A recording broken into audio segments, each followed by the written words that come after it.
Hay una expresión en el Evangelio con la que yo creo que todos nos identificamos completamente. Jesús, hijo de David, ten misericordia de mí. Esa petición de misericordia sale de nuestras entrañas porque somos mendigos de la misericordia. Te invito a tomar parte, a participar en esta charla en la que quisiera explicar cuál es el concepto católico de la misericordia.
El concepto católico de la misericordia es una breve exposición que quiero compartir con todos ustedes. Es un tema del que tenemos máxima necesidad. Cada uno de nosotros, usted que me escucha, yo que estoy hablando, sin duda alguna, mendigamos la misericordia. ¿Qué hace un mendigo? Un mendigo pide porque no tiene. Nosotros tenemos que mendigar la gracia de la cual no somos merecedores. No la merecemos, pero la necesitamos al máximo. Pero tenemos que reconocer que existen muchas deformaciones hoy en día sobre el concepto de la misericordia.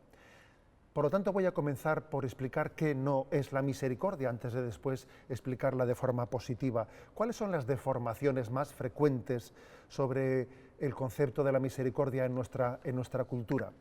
La primera de ellas es contaminar el concepto de la misericordia con el relativismo. Confundir misericordia y relativismo. Tranquilos, no pasa nada, Dios es misericordioso. Detrás de esa expresión, en el fondo, se estaría negando la existencia del pecado o negando el drama que conlleva el pecado en nuestra vida. Otra deformación del concepto de misericordia es reducirla al puro emotivismo. Pobrecillo, qué lástima me da, qué pena siento. La confusión de la misericordia con el puro emotivismo es una reducción muy empobrecedora. También existe un concepto de misericordia contaminado de desesperanza. No me refiero tanto en la teoría como en la práctica, porque afortunadamente en nuestro tiempo no son muchas las personas que sostengan teóricamente por lo menos una imagen, digamos, jansenista de Dios. Hemos predicado mucho. Después del Concilio Vaticano II, el concepto o la imagen que se revela en los evangelios del Dios lleno de misericordia, la parábola del Hijo Pródigo, ha sido una de las parábolas más explicitadas en la predicación. En la imagen, en teoría, todos sabemos que Dios es un Dios de misericordia, pero en la práctica sí existe a veces una desesperanza. Creemos que Dios es misericordioso, pero en teoría para los demás. Y a veces uno dice, pero para mí yo ya he llegado tarde, yo no tengo remedio. Parece que es más fácil creer en la misericordia de Dios a veces para los demás que para uno mismo. Sí, existen por lo tanto deformaciones del concepto de misericordia, contaminaciones, bien sea de relativismo, bien sea de emotivismo, bien sea de desesperanza, que tenemos que purificar para conocer el verdadero concepto de la misericordia. Y entonces, ¿qué es la misericordia? ¿Qué es? La etimología de esa palabra misericordia es ya muy iluminadora. Del latín misere, miseria, que significa necesidad, cor cordis, corazón, y ia, hacia los demás. Es decir, misericordia es tener un corazón solidario hacia los demás. La primera definición de misericordia es esta: la caridad que se vuelca en el mísero, en el necesitado. Existen otros tipos de amor, de caridad, obviamente, pues hay también una caridad de amistad, hay una caridad esponsal, pero la caridad de misericordia es distinta. Sería, también un marido tiene que tener hacia su esposa misericordia, pero su amor no está basado exclusivamente en la misericordia. Sería un poco peligroso, ¿no?, que un esposo amase a su mujer solo por misericordia y no tuviese otro tipo de amor hacia ella. Pero la misericordia estrictamente se vuelca en el mísero. Hay un estudio hecho por San Juan Pablo II en su encíclica Dives in Misericordia que es muy interesante. Él estudia cómo aparece el término misericordia en el Antiguo Testamento y descubre en la nota de 52 de pie de la encíclica Dives in Misericordia, desarrolla que hay dos términos en el Antiguo Testamento en hebreo que hablan de misericordia. Uno de ellos es Gesed y otro es Ramín. Gesed es un término hebreo de misericordia en el que se subraya, dice San Juan Pablo II, lo que puede ser los caracteres masculinos de la misericordia. La misericordia como fidelidad, Dios que es fiel, Dios que permanece fiel a su compromiso a pesar de todas las dificultades. El otro término, Ramín, que tiene una raíz que significa regazo materno, dice San Juan Pablo II que subraya como el rostro femenino de la misericordia.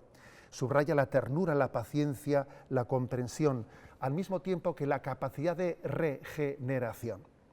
¿Por qué digo que es tan interesante este estudio del origen de la etimología de la palabra misericordia? Porque el término misericordia no únicamente significa el corazón de Dios que tiene paciencia con nosotros, sino que también el término misericordia significa el útero de Dios, el regazo de Dios que nos engendra a una vida nueva. Desde el punto de vista semántico, hay una equiparación entre corazón y útero. ¿Sí? Corazón y útero son dos expresiones que semánticamente significan lo mismo en el Antiguo Testamento. Decir que el corazón de Dios nos ama es tanto decir como que hemos sido engendrados en las entrañas de Dios a una vida nueva. A veces nosotros tenemos el peligro de que hemos reducido la palabra corazón desde una cultura romántica, romanticista, a un amor que me comprende, pero que no es capaz de cambiarme, de transformarme. Y el amor de Dios no es meramente romántico, emotivista.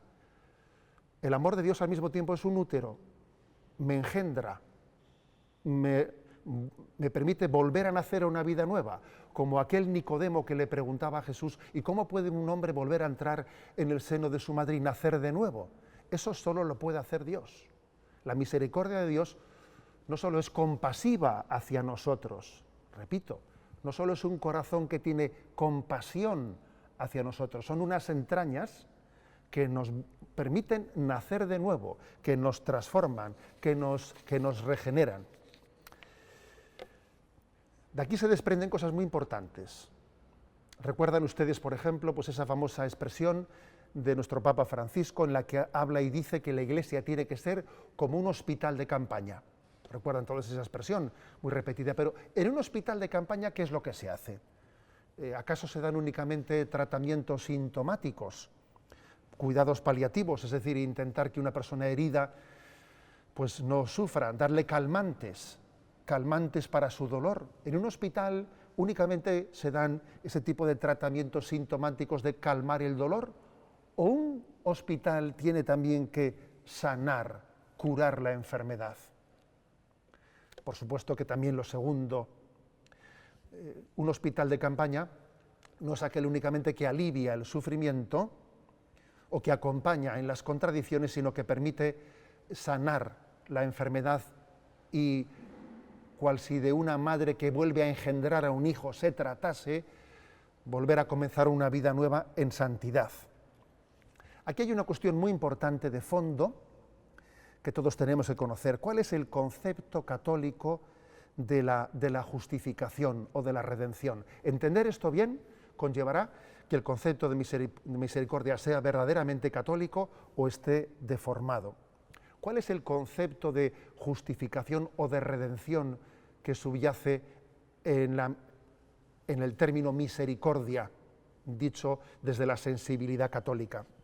Fíjense ustedes, en la Reforma luterana, cuando Lutero tiene su crisis interior y tiene su ruptura con la Iglesia Católica, él tiene una lucha interior porque tiene la sensación, tiene la experiencia de que es imposible para el hombre vivir en gracia, es imposible no ser un pecador que esté totalmente corrompido por el pecado.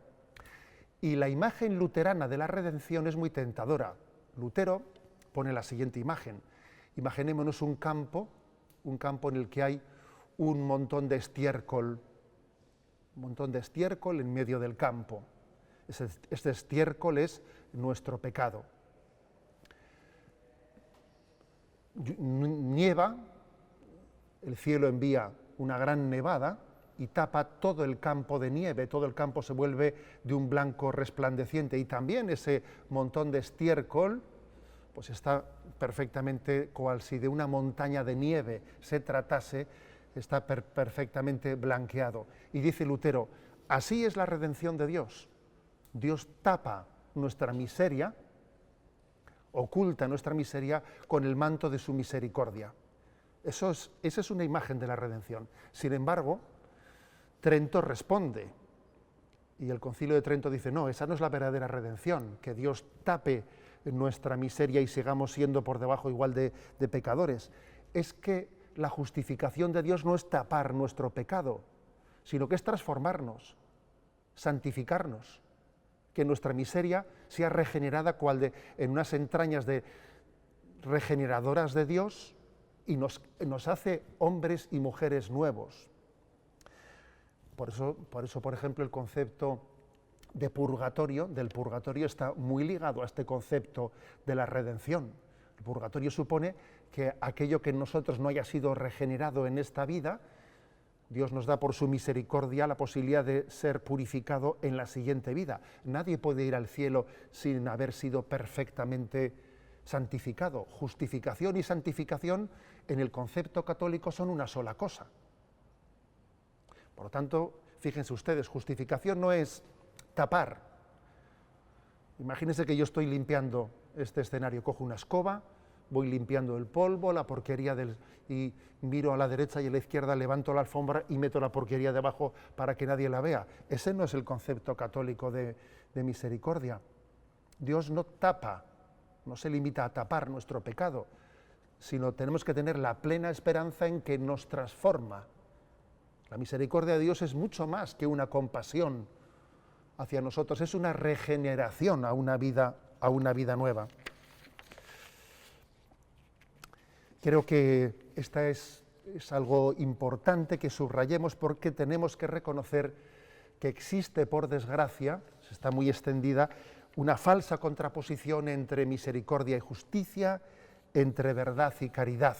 Posiblemente sea la herejía de nuestros días, la herejía de nuestros tiempos, la contradicción entre misericordia y justicia, entre verdad y caridad. Cuando fíjense que en Mateo 23, versículo 23, hay una frase de Jesús muchas veces muy poco citada, que dice: «Ay de vosotros, escribas, fariseos hipócritas, que pagáis el diezmo de la menta y el aneto y del comino, y descuidáis lo más importante».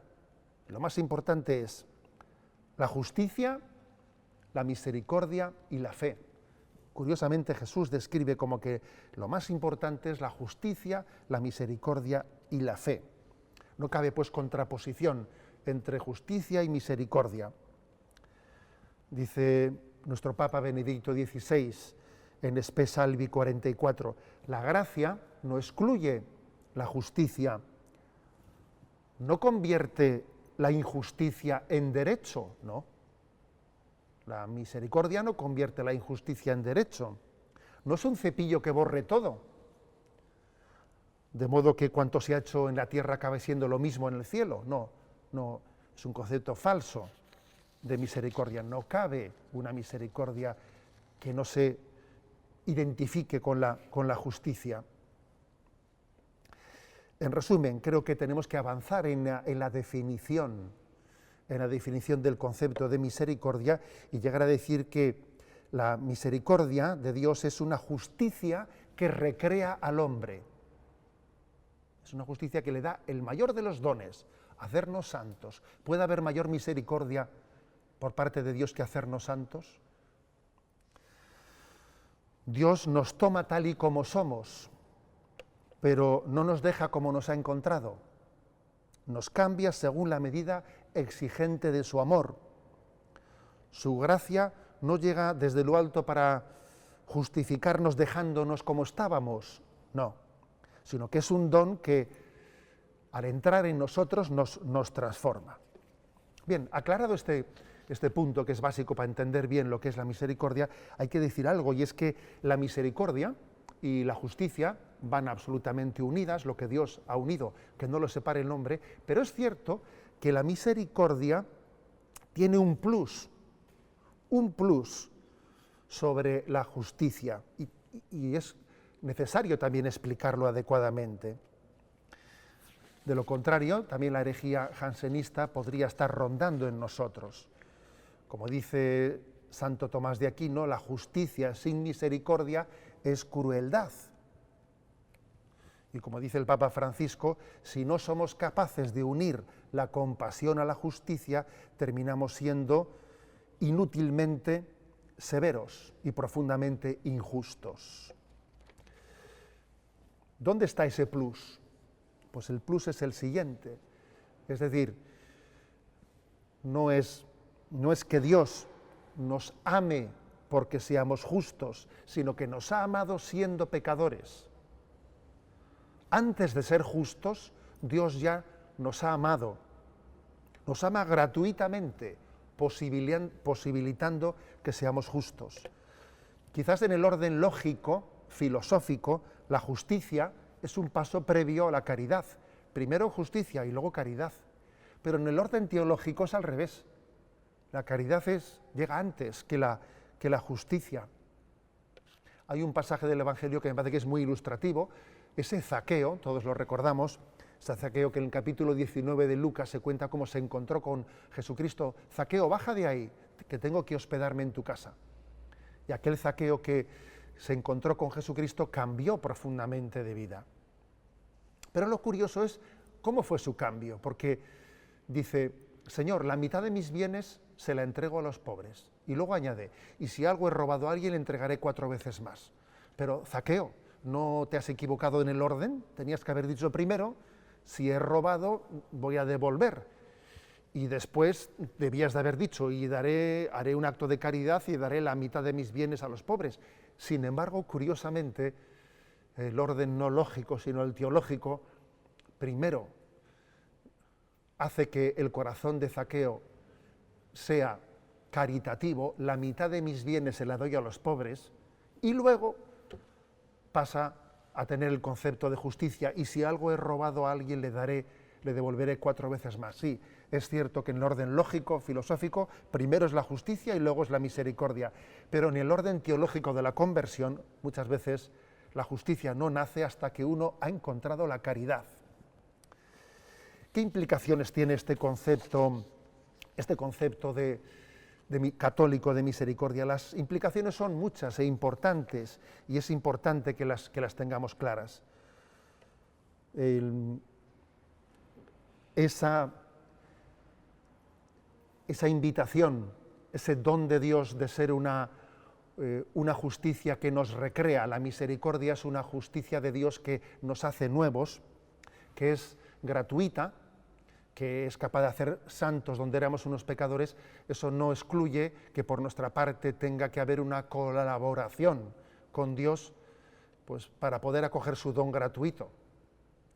Escuché una expresión que a mí me pareció muy luminosa. Decía, la gracia de Dios, el don de la salvación, es gratuito, pero no es barato, no es barato, es gratuito, pero no es barato. Y cuando Dios da su gracia, el hombre suda, sí, cuando Dios da su gracia, el hombre suda, porque a veces hemos hecho una falsa contradicción entre la gracia de Dios y la no colaboración del hombre.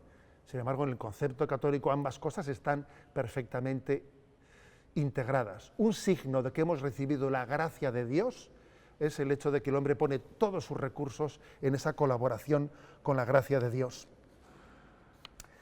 Otra consecuencia también importante de este concepto católico de la misericordia es nuestra actitud hacia los demás.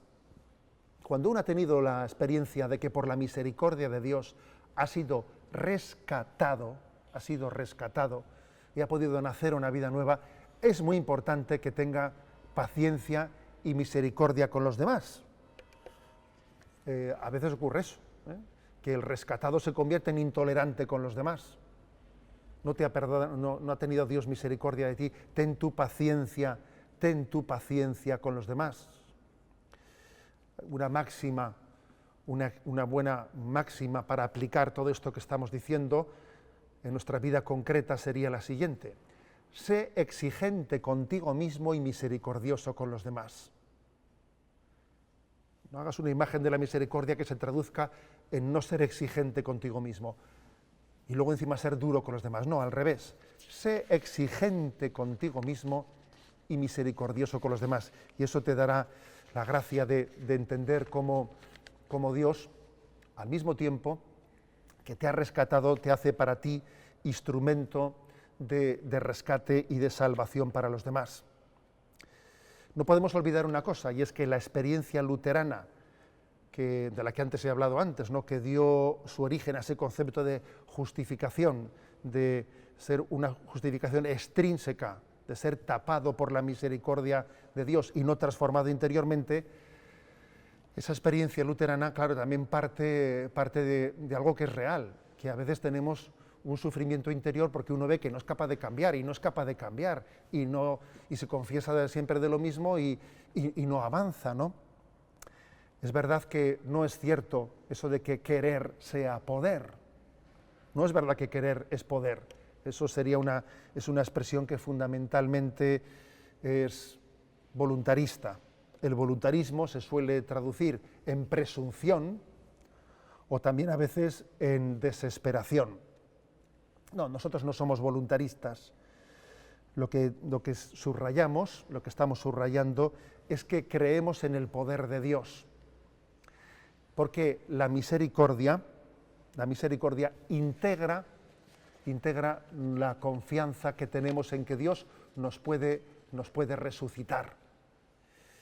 Hay una expresión de nuestro Papa Francisco que pronunció en la celebración de la Misa de Gallo, que me pareció especialmente brillante. El mundo es duro con el pecador e indulgente con el pecado, curiosamente. Sin embargo, Cristo es inflexible con el pecado e indulgente con el pecador. Este es el estilo de la misericordia cristiana, ¿no? Intransigentes con el pecado, pero misericordiosos con el pecador.